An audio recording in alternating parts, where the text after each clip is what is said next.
Hello and welcome back to Creators Dementia. Creators Dementia revamped / second edition. This will be the last time I'll actually introduce the show like that, because if you followed, the previous episodes, you do know that the first episodes of Creators Dementia was on my old YouTube channel. So when I began this again, calling the first episode of Creators Dementia episode 10 on the new platform, many people probably did not know that I had the previous episodes. I think it might have been Creators Dementia episode 9 rather than 10 when I first started doing this again, because I did take almost a year-long break from the original Creators Dementia because I got discouraged about most of it, and I've talked about this many times, so I'm not going to go into detail about it. But so now this is going to be Creators Dementia, and then the episode is going to be just the flat topic of what the discussion of the day is about, or basically discussion of the week, because these are weekly episodes. So on this one, this is going to be the Zombie Talk episode again. And if you guys have any other ways to actually express this title besides just Zombie Talk, I would love to hear about it, because I was trying to think of a new way to actually name these kinds of episodes, because Zombie Talk just kind of sounds too bland to me. Even though it gets the point across, but if you guys have, maybe another title that I could possibly use for the Zombie Talk episodes, please let me know. I would love to kind of like revamp that title as well. So, before we actually get into Zombie Talk, I'm going to, talk about just a couple little quick updates that's going on in my life at the moment. So last episode, I did discuss, kind of give like little teasers of things that's going around in my hometown. And I talked about how I was going to audition for a part in a mini-series that is being filmed around this location. And I auditioned for a lead role in that mini-series. And, it was actually taking me out of my comfort zone, because, doing stuff like this, I'm by myself, I'm in a room by myself, I can talk, I don't get nervous anymore, I'm just full-blown influenced to actually speak my mind and talk about the things that I'm passionate about. But if I'm in front of a crowd, or basically even just one person, I do get those types of stage fright little notifications that's going on, like the sweat, the shaking hands, my voice will turn completely country, just the random things that happen if I get nervous. But I did break out of my comfort zone and audition for that part, and I have to say I'm proud of myself for actually attempting it, because when I actually pulled up to the audition spot in my truck, I literally sat there for about 5 minutes asking myself if it is worth it. Is all the anxiety and the nervousness worth actually trying to do this? And then I said, you know what? Screw it. I got this. Got out of my truck, walked in there, and auditioned. Now, the thing is, I did not get the part, which is perfectly fine. They were impressed, though, and they offered me another role. So, even better. And this role that I am going for, or this role that they assigned to me, I am super excited about, and I just cannot wait to dive in and get things going. And I can't give you too many details on the actual miniseries that is coming together, because they haven't given me complete permission yet, but I did tell them that if they wanted me to advertise or, talk about it on this podcast, then I most certainly will, because it is a creation with locals that are trying to get something started. So it is part of a Creators Dementia-esque type, discussion. So that's just going to be awesome when I can actually full-blown talk about it. But the miniseries, I can tell you the name of it. It is called Honest Faces. And that's basically all I can really say about it, because I haven't got the complete permission to completely advertise it, and I cannot wait to actually tell you guys about it, because it's just going to be an amazing, amazing experience. Excuse me. So yeah, I cannot wait to do this. It's going to be absolutely fun. Also today, while I was being lazy early this morning, I got to work night shift tonight. I actually recorded this episode earlier today, but I got so exhausted I noticed that my words were getting slurred and tongue-tied, because I took some sleep medication so that way I could sleep through the day, because I got to work a 10-hour shift tonight in the middle of the night, so I had to actually take a nap during the day today. So I figured I'd just go ahead and do another recording and delete the old one because the other one it was not performing well. That's just what happens when I'm completely exhausted. So I'm recording this now. But while I was being lazy, sitting on the couch early this morning, I actually watched this little video, and it was Matthew McConaughey. Now, if you follow Matthew McConaughey, the dude is amazing. His wide range of acting is just phenomenal, and I mean, the dude is an all-around great person. He's one of my favorite actors, but I actually got to learn how he got started, and I honestly didn't believe it. I did not know that I've actually seen his first movie. And if you do actually follow Matthew McConaughey, his first movie was actually Dazed and Confused, which is a great movie. And his first line ever in the cinematic universe was, "All right, all right, all right." That was his first lines ever, and they were improvised. So that just makes it even better. And that "all right, all right, all right" had become an iconic slogan for many things. People still use it today. And that is how his first line in his first ever cinematic movie went.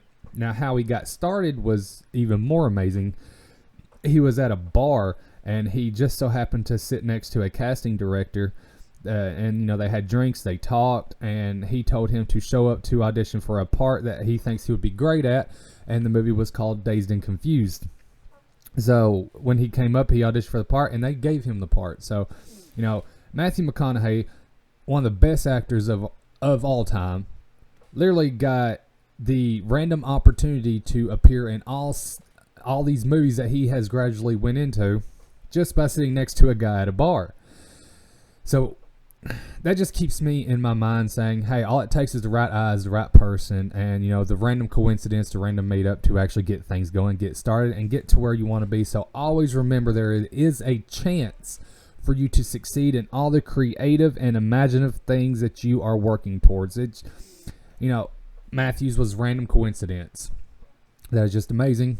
God works in mysterious ways, and who knows, maybe one day you or me or anybody could literally just go up to a random person and get that big break. So no matter what, always work towards what you are passionate about, what you're feeling, and what you're doing, because you never know when that big break will come, and then you will just be skyrocketed to the place in this world that you have always tried to reach. So always keep that in mind.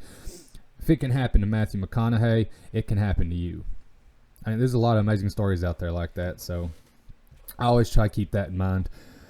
And if you notice, I'm wearing a different hat today. I have a lot of hats, and I've been wearing my brother's logo hat because he's in construction. He started his own business, and the hat just fits perfectly. But I was actually organizing my desk over the weekend, trying to get things cleaned up, and I found my Parks and Recreation hat. It says "Nope 2048. Nope, we can." Now, if you know Leslie Knope, it's just, yeah. I mean, if you've seen Parks and Recreation, you would get it. It is an amazing show. I love it. It's just like The Office, but as a mockumentary series in that sense. But it is just amazing, and I love it. So I gotta advertise the hat. I found it after I was organizing all my stuff. So if you are watching this on YouTube, you can see it. If you are listening on Podbean, listen notes, or tune in, then I'm just going to explain that it's basically a political hat for Parks and Recreation, Leslie Knope. So it's an amazing hat. I found it at Five Below in Bowling Green. I paid $5 for it. I love this hat, and I'm going to start wearing it more. I mean, there's no doubt about it. So let's dive into it. Creators Dementia episode Zombie Talk. Now, if you know me, I am completely obsessed with zombies, paranormal, supernatural, things like that, but mostly zombies because I have a complete obsession with zombies. My first two books are based on zombies. The third, Zed's Rising, of course, is a zombie book. And my other book, 24 Hours in Zombie Apocalypse, that I have been working on is based on zombies. Different aspect, different take. Still going to, it's zombies. So I can talk about zombies all day. Everyone that knows me knows this. I love talking about zombie apocalypse scenarios. So, and I actually got some pretty decent feedback on the last Zombie Talk episode that I did, and excuse me, sorry, I don't know if you heard that. I did burp.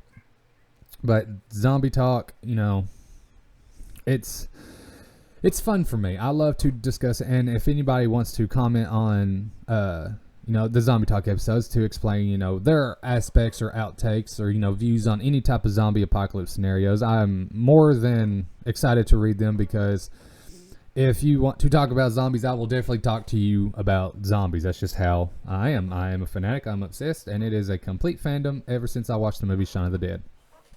And, all right, so just a little digression from Zombie Talk. I actually had an interview with Midnight in Kentucky, which is another podcast ran by Ben Foster. Amazing man. That dude is a great friend, and I've known him for years, and he is just awesome. So that'll drop soon. If you want to go over to that podcast and listen to him, he talks about all things supernatural, paranormal, alien. I mean, it's and all this stuff happens in Kentucky. He even talks about crime stories and stuff like that. So it's just an amazing platform and amazing podcast that he does. So if you ever want to journey over to something like that, look for Midnight in Kentucky on Podbean, YouTube, Spotify. It's just amazing. I love listening to how he talks about everything that's going on of a supernatural or crime, or extraterrestrial setup inside the state of Kentucky. And there are a lot of stories. Kentucky is one of the most haunted states in the U.S. So check that out, because it is just an amazing, amazing podcast.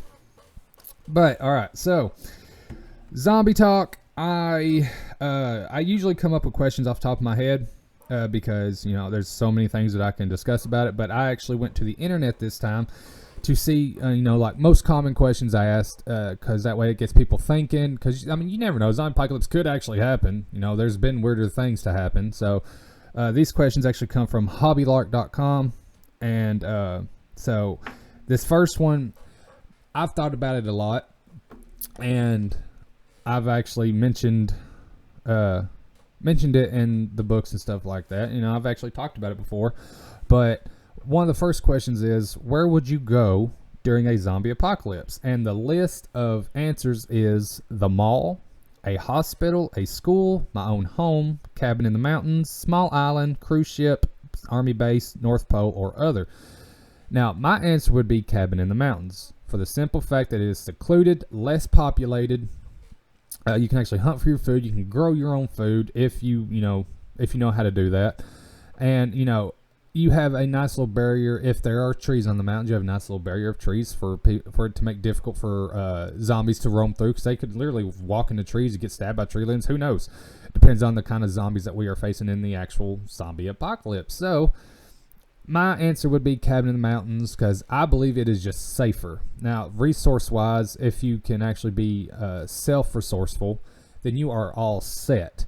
But, of course, you'll probably have to venture out, go across the land to search for food and things like that, of course. But, in the mountains, not many people are actually up in the mountains, so you actually have a better shot at surviving and possibly living a peaceful life during the end of times. But so the first option was the mall. I would not go to the mall. The mall would be a horrible place. It's always packed unless it's late at night and closing time. But the mall it's always got people in it. It does have decent resources, but look at Dawn of the Dead. That was a horrible place for them to be. The mall is not great. Because not only could that virus, just the outbreak of that virus could be so fast and so steady throughout the entire population of that mall, but it is a high possibility that you could get bit, scratched, or even just catch the virus airborne or whatever, because of the heavy population of a mall. So do not go to the mall. Like, if it's toward the end of the apocalypse type, more than likely the mall's cleaned out anyways. Or there could be some roamers just walking around, and it could be like a big old horde, a group of zombies just kind of wandering a day-to-day basis. And if they get completely hungry, who knows, they could be like the fast zombies and just kind of just hunt you down. So don't go to the mall. Mall be a bad place. A hospital, Now, everyone knows if someone gets really sick, they always go to a hospital. So say if the patient zero contracted the zombie virus and is at the hospital, it is a high probability that they could either bite their bunkmate, scratch their bunkmate, the doctor, the nurse, orderly, or just a random person roaming in the mall, and then bam, there it goes. The outbreak will spread like crazy because more than likely not anybody in that hospital would have a weapon of defense. I mean, they could find one, but we have seen what happens when a pandemic does take place. It is just pure chaos. So more than likely the hospital would get overrun within minutes, and it would not be safe. Simple as that. Would not be safe. A school. Now, if you've seen the movie All of Us Are Dead, a school would be a bad place to go, and that movie is fantastic. Like I don't really like movies where the words don't match up with the lip movement, but this Korean film was just absolute amazing. The cinematography alone made this movie worth watching, but the storyline was just fantastic. So if you haven't seen All of Us Are Dead, watch it on Netflix. It's just pure amazing. But a school would probably not be a good place to go.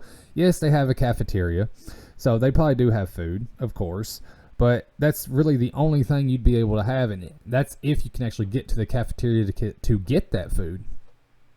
Now, kind of like, the mall, toward the end of the times, the actual end of the days of the zombie apocalypse, it could be, a decent choice to go to, but more than likely, like the mall, it would probably already be picked clean of any type of resource. So I would probably avoid a school. If it begins and you need to go save your kids, of course, I'm going to go to a school. I'm going to grab my kids and get out. But it would not be a place to actually hunker down or stay or anything like that, because the school would just heavy population. I mean, that's what it comes down to: heavy population and lack of resources, because the resources would probably be dissipated. So avoid a school. Do not go to a school. Freakish was pretty good on Hulu, where they were all trapped in the school, but a widespread outbreak amongst students and teachers, it probably would not take any time to have that school overrun by flesh eaters. And like I said, I'm going to stick with my cabin in the mountains as my number one answer. A small island, I mean, that's common sense. Do not do a small island. Number one, very limited resources, because, I mean, if it's a deserted island, where are you going to get anything? I mean, you could fish, but that'd be about it. Maybe you can hunt a squirrel or anything like that, but, I mean, a small island, you are completely surrounded by water. You won't be able to actually do everything you need to do to survive. I mean, you could build a shelter with the trees, if this island actually has trees. Who knows? It could just be a big old sand pile. And, lack of transportation, because, if you have like one boat, eventually you're going to run out of gas. You can't even gas up the boat if it's a deserted island. And creatures living on an island, half of them more than likely you don't even know about. So what if you get bit by a poisonous creature and you don't have anybody there to take care of you? You don't have the proper medicine. You don't have the proper anything to actually take care of yourself on a small island. So I recommend not doing a small island. I do believe that would be one of the worst places to be besides this next one. Now, the next option was cruise ship. No. I would not go to, because it says, where would you go during a zombie apocalypse? I would not go to a cruise ship. Number one, heavy population.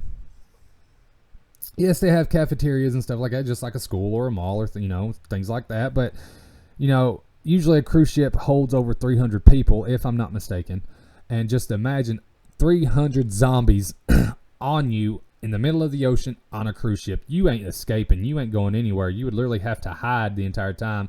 And if the boat has stalled out in the middle of the ocean, how are you going to actually get it to move unless you are a cruise ship steering expert? It's just not a reliable location during a zombie apocalypse. I would stay away from a cruise ship completely. Not at all a good option during a zombie apocalypse. That was, if you want any more information about why a cruise ship would not be great, let me know, because I will definitely talk to you about a cruise ship. An army base, it could be reliable, but an army base is, like I said, the number one reason of all these places is heavy population. Army bases usually have like a lot of soldiers. Like if they have been able to take care of themselves, then and actually barricade themselves inside that base where zombies can't go in, then that's amazing. But they also may not actually let any outsiders go in there, and you could be eliminated on the spot because they think you're a zombie, or they just they don't trust you. You could be carrying the virus that you don't know about. Like in The Walking Dead. If you just randomly die, you don't have to be bit or scratched, you'll still turn into a zombie because the virus is in you. So an army base, it would be probably decent at the beginning, but people do go crazy. People will try and figure out their own personal ways to survive, so it actually could be just a complete crap show during the zombie apocalypse because they could be turned against each other, and there's just many variables when it comes to an army base on whether it would be a good location or not. But I would say stay away from an army base. The arsenal alone would be great to have, but that arsenal could be used by people of that army base to try and keep everybody and everything out of that army base, and it is a high possibility that you would not be an exception to be let into that army base. So stay away. North Pole, that's a lot of traveling from here. I would not go to the North Pole. The only time I ever hear North Pole is when Christmas is around and Santa Claus is coming to town. So I don't know much about the North Pole, but it just seems like that would not be a great place. I might do some research on exactly what the North Pole holds, and I could, leave a comment on my own stuff saying why North Pole would not be viable. But I'll just say stay away from the North Pole because it just doesn't seem like it would be a great location. So my answer, cabin in the mountains. It's a no-brainer for me. So this other one, it says it is a zombie apocalypse. Now, some of this is a writing prompt, so I'm going to try and reword it a bit. But it says it is a zombie apocalypse. You have to sacrifice 3 of your people to survive, and you cannot be a martyr. You cannot pick yourself. You literally have to pick 3 people. So, and like I said, it says you must sacrifice 3 people in order to survive. Now, we all know dead weight, easy choice. Pick your dead weight. But if you don't have dead weight, so you actually have completely important people, doctor, vet, plumber, electrician, engineer, inventor, what would be a botanist, people like that, and you cannot choose yourself. You literally have to pick 3 people. So the three people I would probably choose out of an important group, that has allowed me to survive for so long, and all these people are actually needed, but you would actually have to do like a scale type deal to see which people were more important. Of course, I'd keep the doctor. I would probably sacrifice a plumber because we can all use a bathroom outside. No big deal. Just stay within your grid, that way you don't wander off. But, you can always use a bathroom outside, so you really don't need a plumber. A vet, a vet would be a hard choice, but I probably would sacrifice a vet because their specialty is based on animals. But no dogging plumbers, of course, and no dogging veterinarians, pun intended. But those are hard professions, and I respect the crap out of some vets and some plumbers. But I'd probably get rid of the vet because you need the doctor no matter what. I'd probably get rid of the vet, the plumber, and I would honestly get rid of the botanist because I have my own books about, plants that you can eat or, how to grow stuff. I don't do that because I live in the city. But those 3 are the ones I would probably sacrifice because you need the doctor, you need an engineer to help you craft things to keep the community going. Okay. I said entrepreneur. I'd probably get rid of the entrepreneur. I would keep the vet and get rid of the entrepreneur if we know that person actually exists inside the group, because I know entrepreneur, someone who has business ideas. You're not going to be able to actually have a decent business in the zombie apocalypse unless you have a trade post, which is a pretty simple trade. because you trade things to help you survive, and if someone has something of good value, then you can literally do a trade and actually have that in your arsenal or in your inventory. So yeah, I would probably choose botanist, entrepreneur, and plumber. That's just my thing. If you guys know of any other 3 possibilities that you would sacrifice, let me know. What would just be your take on that? Because like I said, you cannot sacrifice yourself. There's no martyrs. You literally have to pick 3 people inside the group. But if you don't have any of those people, but you do have a lot of dead weight, just go with the dead weight. If they're not helping, they're not surviving. Another question. I'm going to do 2 more. So this one says, what is your first weapon of choice to carry around with you during a zombie apocalypse? And you include 3 reasons why it is the best choice, and what would be your backup weapon. So I've always told everybody this weapon would be the number 1 ideal thing to have during a zombie apocalypse, and that is a crowbar. Crowbar can open windows, open doors, used as a blunt object. You do not have to reload because there's no ammo involved. It is heavy. It is built out of steel. So most of the time it's unbreakable. So crowbar, dead on. Crowbar would be the best thing to have. I mean, it is completely useful for for just about anything involving surviving the zombie apocalypse. So I would honestly make sure to have a crowbar on hand. And sad thing is, in my books, I don't think I actually mentioned crowbar. And I should have, because crowbar is the number 1 tool, the number 1 weapon. But yes, a crowbar. And then my second weapon, obvious choice, because it would be a pistol. Now, I know pistols can run out of ammo. They can jam. Anything could happen with any type of gun out there. We know this. But a pistol is compact, easy to carry. And if you run out of ammo and you're in close quarters with a zombie, you can use the butt of the gun to actually, eliminate the zombie. Now, and you can actually manufacture your own ammo if you know how. But, that is tricky. You got to have the right equipment. But I would honestly have a crowbar and a pistol. Now, if I had a machine gun, okay, that would be great, but I don't own a machine gun. I do not. But I do have my pistol. So I would choose my pistol.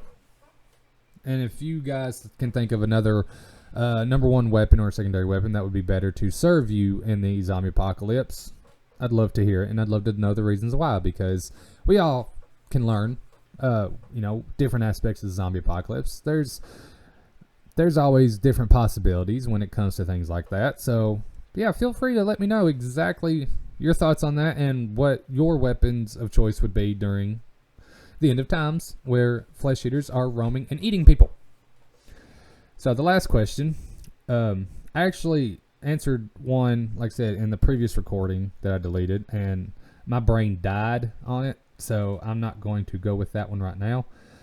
Let's see here. You know what? Screw it. Let's just do this one. You are trapped on a rooftop. 3 scenarios of escape are open to you. Pick one and tell us why. So it's you can take the rooftop ladder and extend it over to extend over to other buildings. Okay, so let's go with, I see Oliver. Let's go with okay. Sorry. All right, so 3 obvious points of escape if you are stuck on a rooftop. So I'm just going to kind of redo that in my head. All right, so you're trapped on a rooftop, like in most zombie movies, shows, and books. There's always a rooftop involved. I mean, it's obvious. So if I'm trapped on a rooftop and I've got 3 obvious escapes, jump to another building if the building is close enough.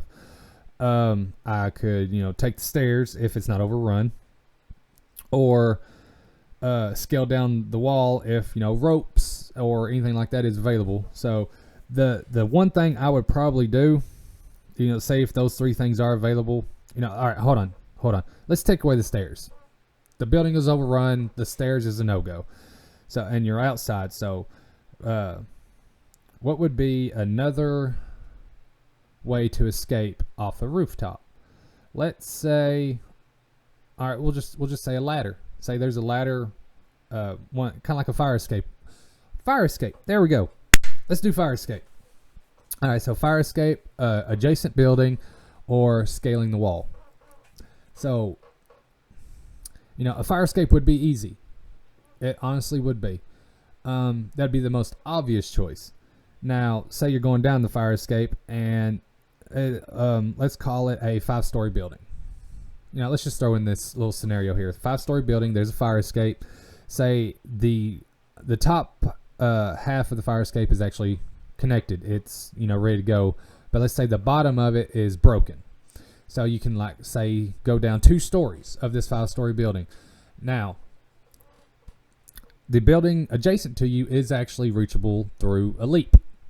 Now, would you attempt to just kind of fall 3 stories to the ground to try and escape, or would you try to jump to the other building and look for another way to get down? Now, what I would probably do is I'd probably jump to the adjacent building. I would not use a rope to scale because, one, I've not really done that, so I don't know how it would actually work, and it would be slow go. So, say if they broke through the rooftop and zombies come through, you've seen these movies and read about how zombies will just completely run off a building or fall off a building. I mean, what if one of them zombies literally fell where you were scaling, grabbed a hold of you and pulled you down, and then there you'd be lunch meat. So I'm going to say jump to the adjacent building. And of course there's a lot of unknown variables to completely switching locations without doing proper and thorough reconnaissance. But that other building could actually be a safe haven because, if the rooftop door is breaking, it doesn't matter. You're going to have to get off that rooftop anyways. And if you're dealing with slow walkers, then they're not going to run and jump. They could just literally fall off the building. So you would actually be safe from that horde that is trying to get to the rooftop. So jump to the adjacent building is what I would do. And I would try and search for another way to get down. Now, if I made the mistake where there was no escape, then I guess I'm just stuck on that rooftop. And if the rope was available to scale the side of the building, I would honestly have that rope with me when I jumped. I would wrap it around my shoulders and take over to the other side. And that way, if I actually have to use the rope to scale the side, then I would. But at least I would be away from the horde that is on the other building. And I would attempt to rope climb. So either way it goes, I could just be completely screwed, and there I'd be jumping to a rooftop and still have no way out. Who knows? But there's a lot of scenarios that can go with that. But I would honestly jump to the other rooftop. So that is it. I have rambled on long enough about little zombie scenarios and zombie questions. So I am going to call it here. Thank you guys for listening or watching. I really appreciate it. This is a passion of mine, and I'm going to continue to do this passion. Like I said, I have got to work night shift, and I figured I would record before I go in because this is the only day, literally, that I would actually be able to record this week. And so here it is. So thank you guys for listening. Please continue to listen or watch. I am on Podbean. I'm on YouTube. I'm on Listen Notes. I'm on TuneIn. And don't forget about Midnight in Kentucky. It is a great podcast. So please go check them out because it's amazing and you won't regret it. Thank you guys for coming in, and thank you for all the support. Hopefully we can actually turn this into something greater than what it is now. So I am going to continue to work towards this. I really appreciate it, guys. I hope you all have a great weekend. I have a great day, and I hope you actually achieve everything that you are dreaming of, because we all know we need excitement in our life, and we are the Imaginariums of this world. And yes, I don't know if Imaginarium is actually a word. I think somebody loved that I created that word. So if you want to use the word Imaginarium, put your own definition to it. It is, I love just how the word sounds, and I believe it explains me completely. So thank you guys. I hope you have a great weekend. Have a blessed day. Take care. Look, I'm a zombie.